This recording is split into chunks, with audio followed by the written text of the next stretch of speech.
Good day, guys. Welcome to Forex Walker. Welcome to episode 56. So on the previous episode, I talked about the U.S. dollar uh, cutting interest rates recently and bringing silver back into the fold.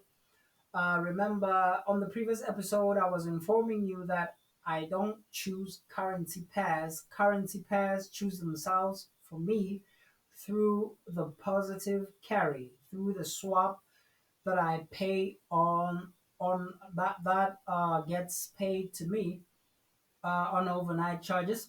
So on that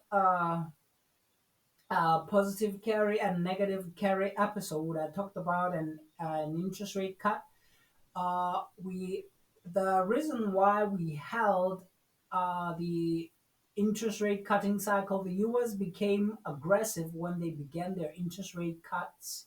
Well, when they began their interest rate cutting cycle in September 2024, they started with 50 basis points. If you can look at the 5.5% below uh, that number, that where they say July, on that apron that says July 31, 2024, we have 5.5. So basis points are the numbers that come after the comma.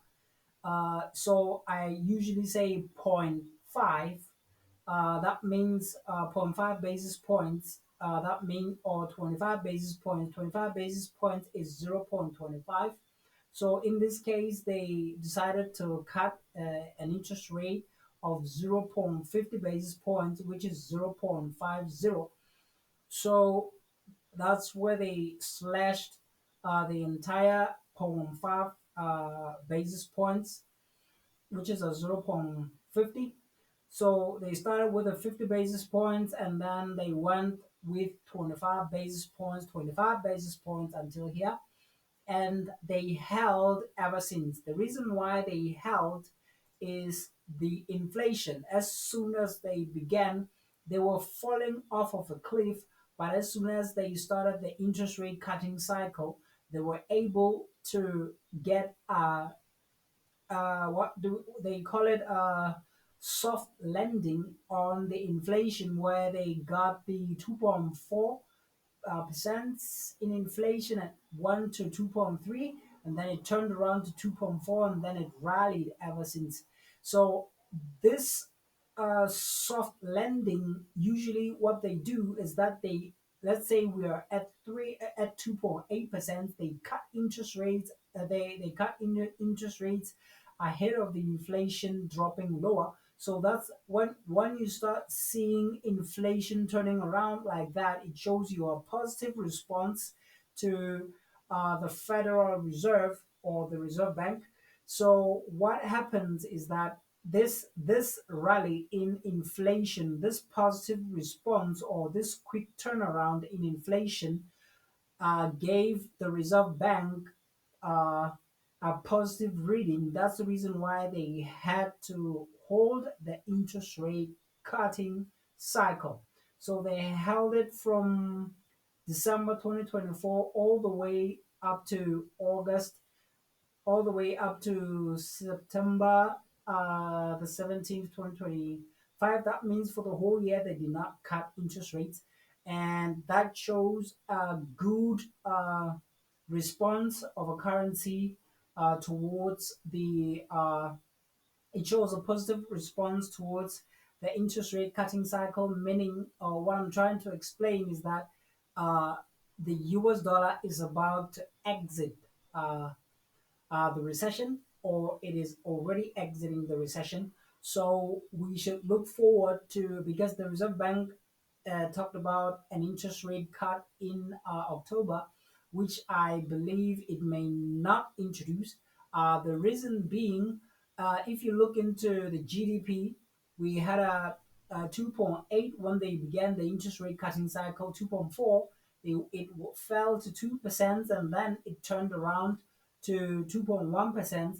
With the current interest rate that was introduced in on the 17th of September, we're going to get a bit higher because interest rates, they relieve, what they do is that they relieve the companies and the businesses.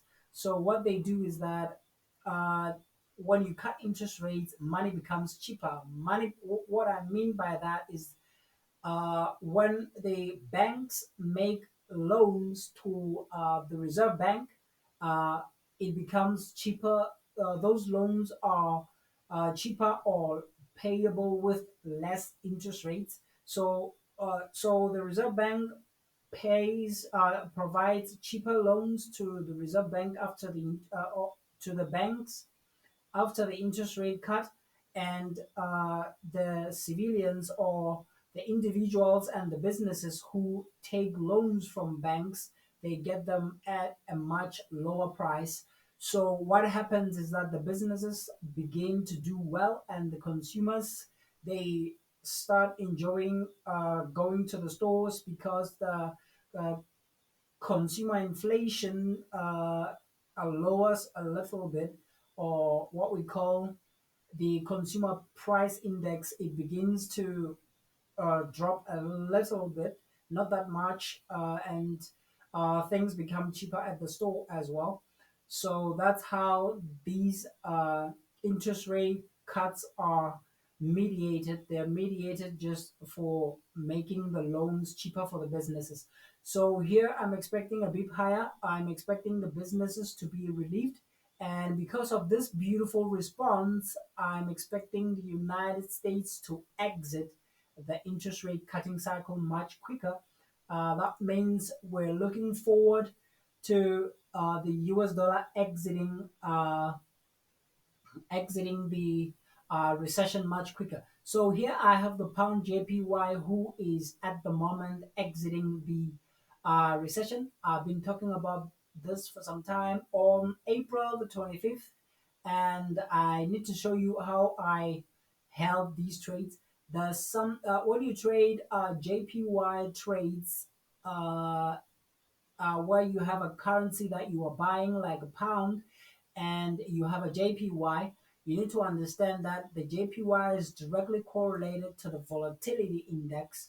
So what happens is that when the when you get a spike in the volatility index, you get a spike in the JPY currency, not a currency pair, just the currency of the JPY.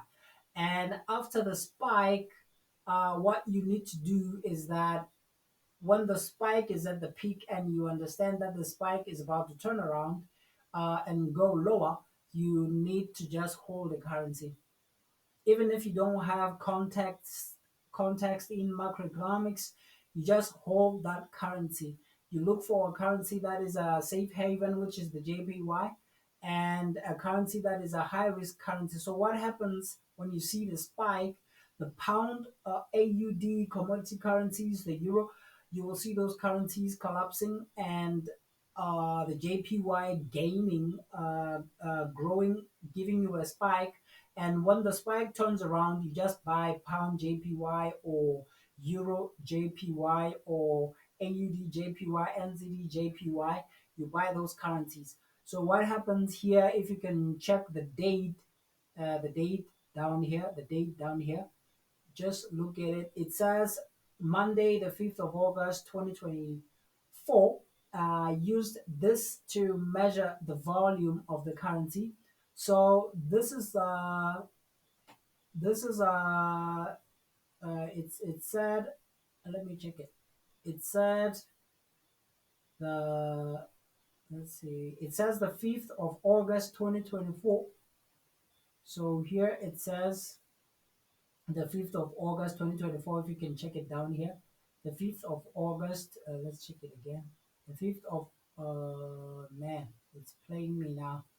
Yeah, it's like the 6th of August 2024, we had this drop, and the volume came in as the index turned around, and the volatility in the JPY was collapsing with the volatility index. All you have to do is hold long, and this move took from the 5th of August 2024 all the way up to the 30th of October 2024.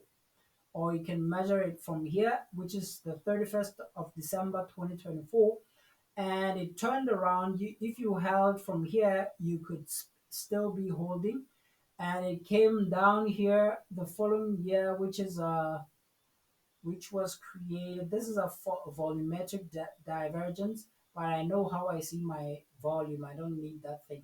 So here we have a, let's check this guy here. We have another spike. It says the 7th of April 2025. This is the second spike. Oh man, what did I do? This is the second spike. So here it says the 7th of April 2025.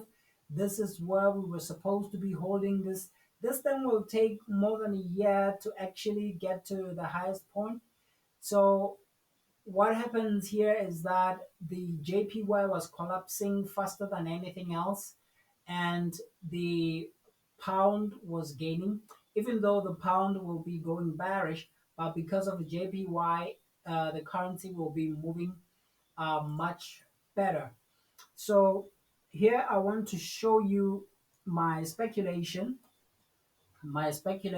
on the US dollar and what I'm currently looking at. So the US dollar here is about to exit the recession the same way that you see the pound doing it, because of those inflationary numbers. So those who want to hold this baby, they can hold it. It'll actually fly much higher than this. It will take much longer before it turns around. Remember, the US dollar does not need. Remember, the economy in the US is closed at the moment by Donald Trump. He closed the economy, and we still pricing in the the the tariffs on other currencies. So the US is actually, it had a scandal about China not buying its soya beans and all of those stories. China going to South America. So uh, the reason why it is flying like this, even though I don't trust it, is because of those inflationary numbers, and the bankers or the hedge funds, they are looking at those numbers, and they understand that this might be the last interest rate cut by the Federal Reserve. And what they do is that the banks or the hedge funds, or the banks as well as the hedge funds, the mutual funds, they jump in. They want to buy the currency ahead of the uh, Federal Reserve announcing that they are holding. So they want to buy ahead of the announcement. So what happens is that the US dollar will be flying higher and higher. And I explained it to you that hedge inflation happens when a currency stops listening to macroeconomics. So macroeconomics currently is telling us that the US dollar is not doing well. We are having tariffs and the soya beans scandal, China turning its back on the US after the US imposed tariffs. I think it's a 25% tariff on China. So we expected China to introduce retaliatory interest rate cut tariffs, but they did not retaliate. What they did is that they actually focused on other emerging markets or other economies for business. So the US was left dumbfounded. So what happens is that even when the economy, macroeconomics is telling you that the currency is collapsing, you will see the currency flying higher and higher, and you'll be asking yourself, what on earth is pushing this currency? By the time you discover what is pushing this currency, the market has already moved. So that's hedge inflation. It happens when when a currency stops listening to macroeconomics. It just flies over and over again. So thank you guys. I will see you on the next episode. Goodbye.